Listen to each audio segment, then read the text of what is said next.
Bonjour à tous et bienvenue dans cette nouvelle vidéo. Alors aujourd'hui, on va faire une pâte à pizza avec nos mains. Cette recette sera pour deux pâtons de 280 grammes. Donc vous allez avoir besoin de 340 grammes de farine 00. Alors pour mon cas, c'est de la farine Caputo Pizzeria, la bleue, qui est un W260. Ensuite, je vais mettre 1,36 g de levure fraîche. Donc si vous mettez de la levure sèche, il faut diviser par 3. Puis 8,50 g de sel fin, 10 g d'huile. Et pour l'eau, je mets donc 204 g d'eau à température ambiante. Donc je mets 60% d'hydratation parce que comme on fait une pâte à pizza avec nos mains, si j'hydratais à 56%, ça serait bien plus difficile. Moi, quand je travaille à la pâte à pizza avec mes mains, j'hydrate toujours un peu plus. Cette recette sera faite en deux parties. Donc la première partie, ça sera une autolyse. C'est tout simple, c'est mettre 80% de l'eau dans la farine. On va laisser reposer 1 heure avec un torchon sur le bol. Et 1 heure après, on va venir finir de faire l'empâtement. Le fait d'avoir fait une autolyse, ça va permettre à ce que la farine ait bien absorbé l'eau et l'humidité. Et du coup, quand on va venir ajouter la deuxième partie de l'eau avec la levure, le sel et l'huile, vous verrez, la pâte va se faire beaucoup plus facilement. Allez, j'arrête de parler, je vous montre comment on fait. Donc, alors là, j'avais pesé donc, mes 204 grammes d'eau. Donc, comme on va mettre 80, à peu près 80% donc, dans l'autolyse, ça va faire à peu près 160 grammes. Donc là, je pèse 160 grammes d'eau.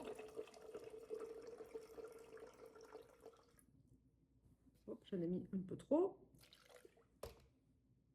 Voilà. Et cette partie, on la met de côté. On s'en servira donc dans 1 heure. Voilà. Alors, je prends ma farine. Et là, je vais venir verser l'eau en petit filet, comme d'habitude.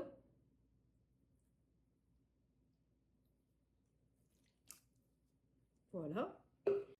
Voilà. Et maintenant, avec la spatule, on va venir mélanger la farine avec l'eau. Bon, là, c'est vraiment pas compliqué.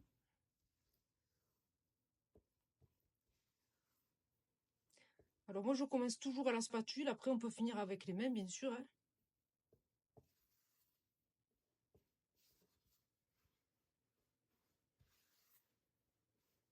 Donc pour ceux qui me demandent, vous êtes nombreux à me demander l'empâtement Biga. Donc c'est promis, bientôt je vous le fais. Voilà. Parce que c'est vrai que là, rien que de faire ça, on pourrait croire qu'on est déjà dans une biga. Sauf que là, c'est pas du tout une biga, c'est une autolyse. Parce que dans la biga, en fait, la différence, c'est qu'on y met la levure. Voilà, donc là, je récupère ce qu'il y a. Et là, maintenant, avec mes mains, je pétris pour que la farine absorbe toute l'eau.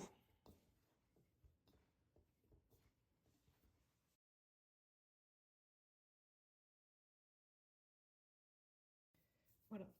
Hop, vous voyez, c'est en fait ceux qui ont l'habitude de faire une biga vont me dire que ça ressemble à une biga, mais ce n'est pas une biga.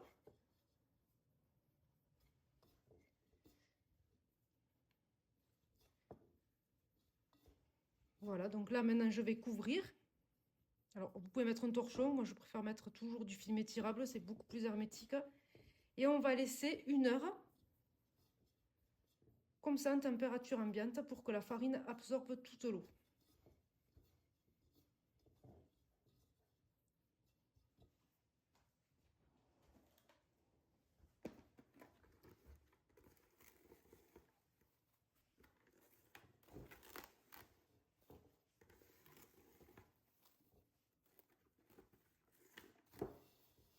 Voilà, comme ça on est sûr avec le film étirable que c'est bien hermétique. Voilà, l'heure est passée. Donc on retrouve tous les ingrédients qu'on avait préparés tout à l'heure. Donc l'eau, l'huile, le sel et aussi donc la levure. Donc je vais venir verser le restant de mon eau dans un petit bol. j'y ajoute la levure et on va venir bien la délayer avec un petit fouet. Il faut vraiment que la levure soit complètement dissoute.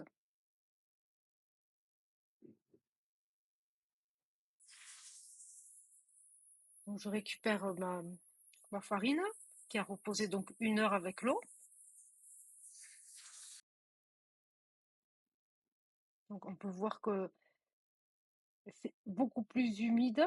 Il n'y a plus du tout de traces de farine. Mais il n'y a aucune action qui s'est passée. C'est une autolyse. Donc c'est juste un mélange d'eau et de farine. Et là, je vais verser tout le restant de mon eau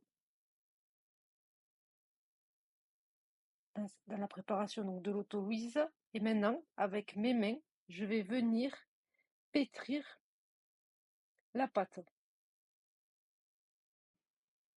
Donc au début, c'est pas évident parce que l'eau a du mal à pénétrer, mais avec les 2 mains, faut y aller progressivement, même si ça colle. L'eau vraiment va pénétrer la farine et il va arriver un moment, en fait, la pâte ne va plus coller. Mais ce moment va prendre quand même un peu de temps.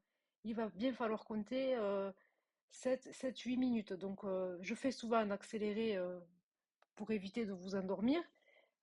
Mais là, vous voyez, la pâte colle, donc je la masse, hein, et j'essaie de reproduire comme si c'était aussi le robot. Mais il faut vraiment en fait pétrir, pétrir jusqu'à ce que la pâte ne colle plus. Et après, on pourra y ajouter le sel. Mais tant que la pâte colle, qu'elle ne forme pas une boule en fait, hein, bon, elle sera pas lisse, lisse, hein, mais tant que ça ne forme pas une boule et que ça continue à coller, on pétrit, on pétrit, on pétrit. Donc là, je suis en accéléré, mais ce n'est pas quand même, je suis pas aussi rapide. Voilà, je vais vous montrer, voilà, à une vitesse normale, vous voyez, je prends en fait de l'extérieur, je ramène avec mes pouces, j'appuie, vraiment j'essaie de faire pénétrer toute cette eau dans la pâte afin en fait que la pâte se forme correctement. Donc là, vous pouvez voir mes mains, en fait, elles commencent à devenir moins collantes. C'est ce qui va vous donner, en fait, l'indicateur pour y ajouter le sel. Tant que vos mains collent, il faut continuer à pétrir. Dès que vous sentirez que vos mains, en fait, sont beaucoup plus lisses, même si vous avez toujours du blanc, en fait, c'est normal, hein, vous avez de la farine et de l'eau qui s'est collée aux mains, mais tant que vous avez ces mains qui collent, vous pétrissez. Et dès que vous sentez que vos mains, en fait, ne collent plus, vous pouvez y ajouter le sel. Donc, là, pour mon cas, ça y est, hein, j'y ajoute le sel. Donc, je commence à mettre le sel d'un côté. Je retourne ma pâte comme une crêpe, hein. Je mets le sel de l'autre côté. Et là, j'étale bien avec ma main. Je mets le sel uniformément. Et maintenant, en fait, je vais venir vraiment faire comme si c'était toujours un robot. Et je pétris avec mes mains, tranquillement. J'appuie, je relâche. J'appuie, je relâche, j'appuie, je relâche, toujours sur la même intensité. Je retourne, je fais une boule, j'appuie, je relâche. Donc vraiment toujours la même force et la même intensité. Ça, c'est assez important quand même, hein. Donc si j'avais voulu ne pas mettre d'huile, j'aurais continué à pétrir encore un peu. Pour mon cas, moi, je mets toujours de l'huile d'olive dans tous mes empattements parce que j'aime bien le côté croustillant que ça va donner lors de la cuisson. Donc là maintenant que la pâte, enfin que le sel a bien pénétré dans ma pâte, je vais venir y mettre donc l'huile d'olive. Enfin, moi c'est de l'huile de pépins de raisin, mais vous pouvez bien sûr mettre de l'huile d'olive. Donc j'en mets des deux côtés, mais je mets pas toute la quantité. J'en mets à peu près la moitié.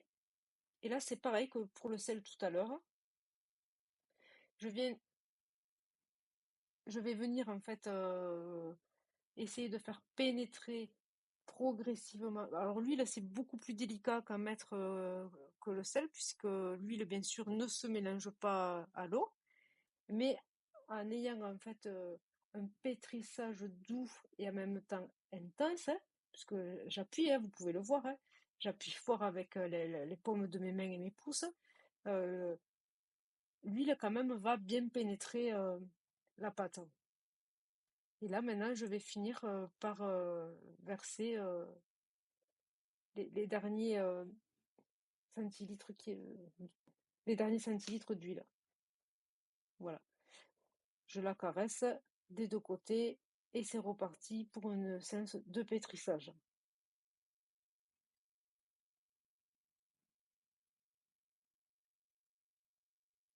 Voilà, je fais comme si c'était un robot, hein, mais vous voyez, je fais toujours le même rythme.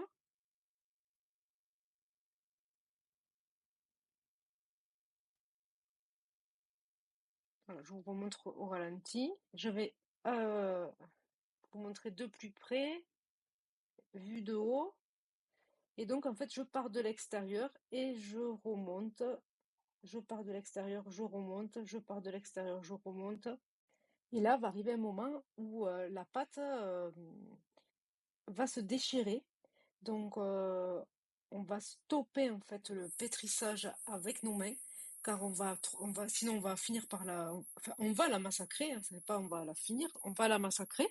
Donc, l'idéal, quand vous voyez vraiment en fait que la pâte en fait ne se travaille plus correctement, euh, avec un film étirable ou un bol, hein, comme vous voulez. Moi, je préfère toujours le film étirable. On va venir en fait la couvrir hermétiquement et on va la laisser se détendre pendant allez, 15, 20, maximum 30 minutes. Donc là, pour mon cas, la pâte, je vais arrêter de la pétrir parce que je vais finir par trop l'abîmer.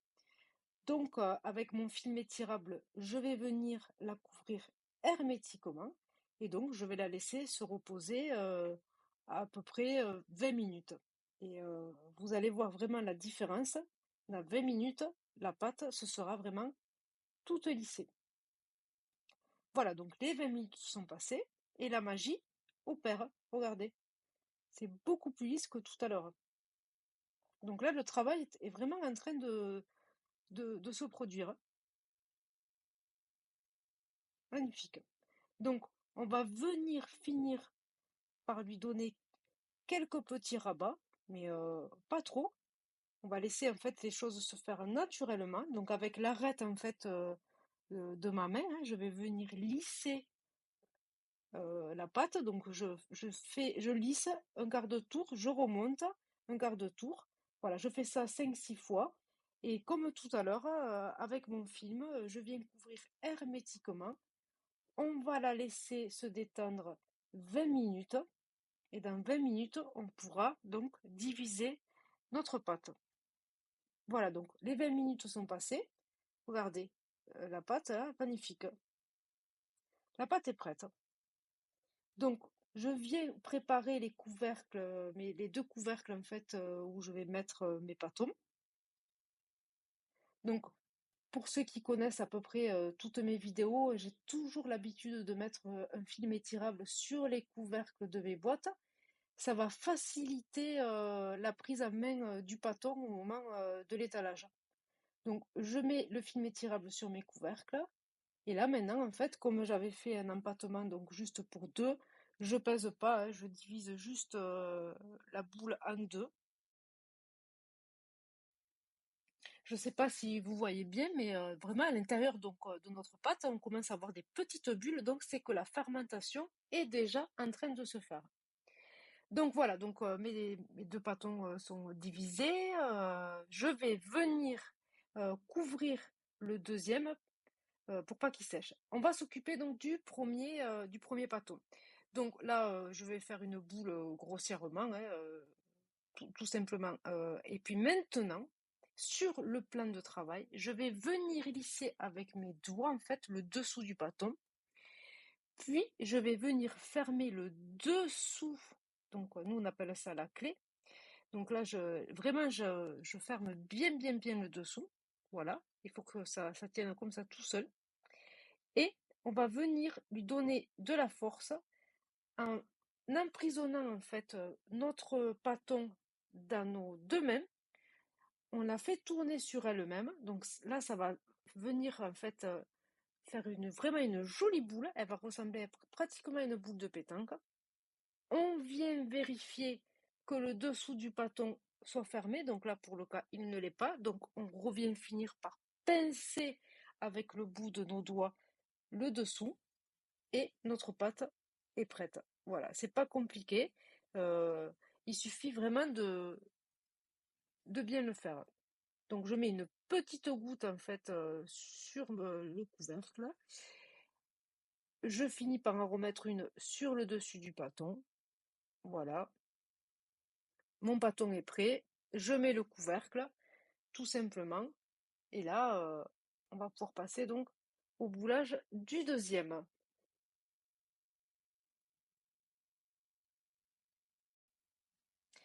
Donc, une fois que vos deux pâtons en fait seront boulés correctement, vous allez les laisser 1 heure en température ambiante.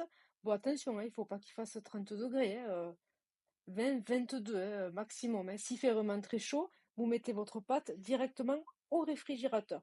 Si vous êtes à 20, 21 ou 22 degrés maximum, donc vous la laissez 1 heure en température ambiante.